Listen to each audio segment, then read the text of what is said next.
What's up guys, welcome back to the channel. I hope you all are having an awesome day and I want to wish you a happy new year. In today's video, I'll be showing you guys how to get a massive ton of skill points with a few different methods. Some that are really good if you guys want to keep playing and not get bored. Other if you guys want to put an auto clicker so that would only work on PC but you can still do it the normal way. Or another method that will allow you to go fully AFK. And if you do it correctly, there have been some reports that one of these methods will allow you to get up to 700 skill points in 2 hours, so stick around to find out more. Before we get into it though, if you guys are interested in purchasing cheap mod accounts available on PC and Xbox, make sure to go to mitchcactus.com. They offer the best service for these mod accounts, including 3 times all rare cars, max credits, which is really useful if you guys want to buy all your cars on the auction house.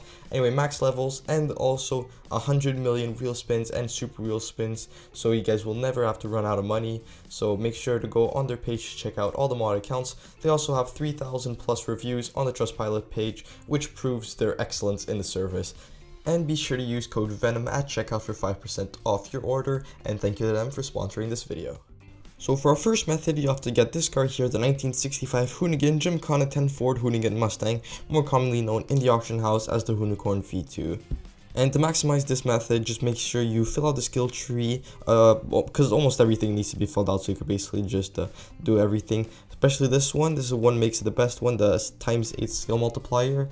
That's what makes it the best car to drift around and get skill points with. And also another important one is the one with the controller with the wings. I forgot what it's called, but it basically makes your skill chain break after only 2 collisions, so that way lets you crash once.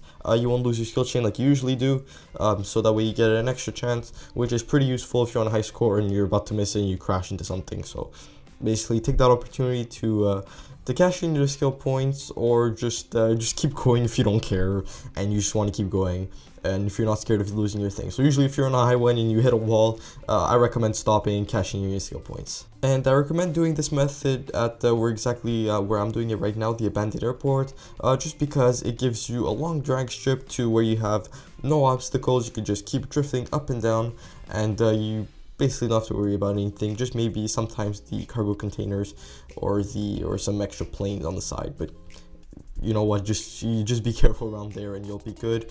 Just keep drifting around, and the thing is, the really important thing is that you get a skill point, how the skill chain works and all that. You get a skill point every 50,000 skill score, and the thing is, with the ×8 multiplier, you would get 8 skill points if you do that, but the maximum you could get is 10. So what I recommend doing is going up to like 55, 60,000, because you're going to keep drifting and your points are going to keep accumulating. So around 60,000 with your ×8, you could just stop and cash in all your skill points, because if you keep going over, it wouldn't count because you'll only get a maximum of 10, so you only get 10 at a time.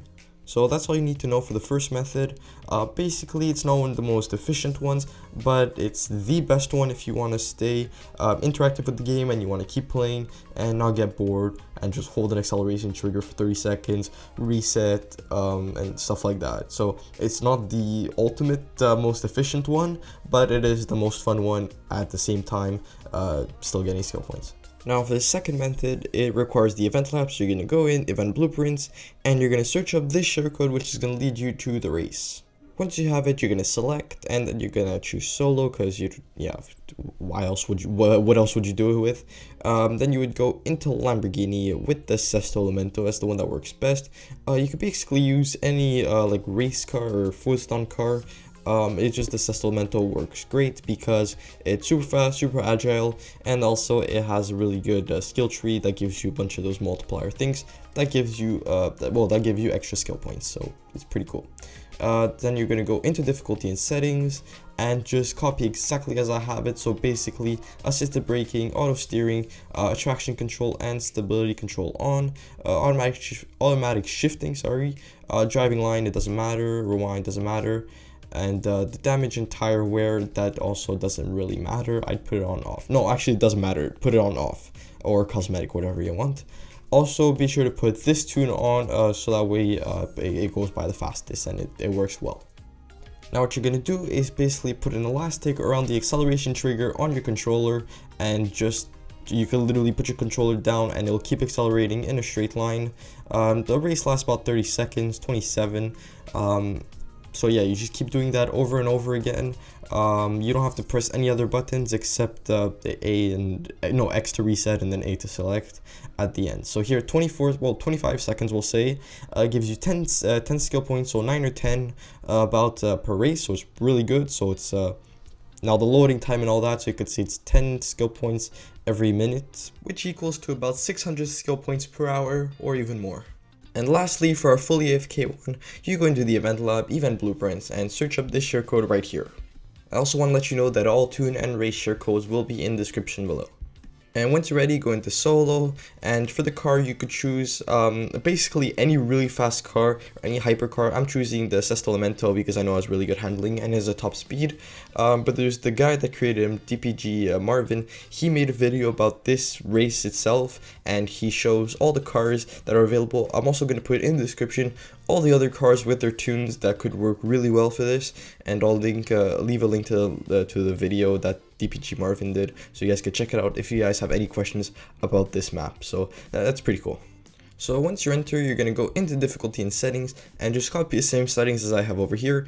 So of course, assisted braking, auto steering, traction control on, stability control on, automatic shifting, driving line doesn't really matter, damage, make sure it's off, and the rewind on, but you won't really need it. And also in the race, once you're driving, all the stuff, it will display all the stuff, so it'll be written on top, all the settings that you need to do, so if you missed any. And it's the same thing as the previous race, where you could go fully AFK by putting just an elastic band or a hair tie or something of the sort on the acceleration trigger on your controller, so that way you could just put your control down. You don't have to worry about any of the steering or anything. You just put it down, come back in an hour, or I don't even know how long this race lasts, probably a couple hours, and you'll get a ton of skill points. And the cool thing about this race is that you could see on the top left corner, you have all the info, so your score, lap, ultimate speed, clean racing, and then you also got the skill points. So it's an estimate amount of how many skill points you would have earned by this time. So of course, in estimates, you'd probably get a bit more. It depends. All the details are explained in the video by DPG Marvin. So anyway, that's a cool feature. There's not many races that have it like that, especially for AFK racing. So it's pretty useful. At some point, after a couple hours, you could have made already over 600. So maybe 2 hours is good enough for this race. And the cool thing is that it tells you how many you're at about. And for the tune that I'm using right now on my Sesto FE, it's the same one as for the previous race. But anyways guys, that's it for today's video. Thank you so much for watching. I hope it was helpful and I hope you enjoyed. If you did, make sure to drop a like and subscribe. It always helps out so much. And if you guys have any questions about any of these methods, just let me know in the comments below. Or you could also join my Discord server, where the link is going to be in the description. And there you could just join the community chat. We have a bunch of cool people there. And if you guys have any questions, we have Forza support, so we answer your questions. I also launched a Patreon not too long ago, so if you guys want to join, link will be in the description below. Just basically a way to be more part of the community, would get some benefits, and support me in my YouTube endeavor. And also guys, don't forget to use code VENOM at checkout if you guys are interested in purchasing a Mitch Cactus Mono account. Link to that will be in the pinned comment. But thank you guys so much for watching, and until next time, I'm Venom, and I'll see you soon in a brand new video. Peace!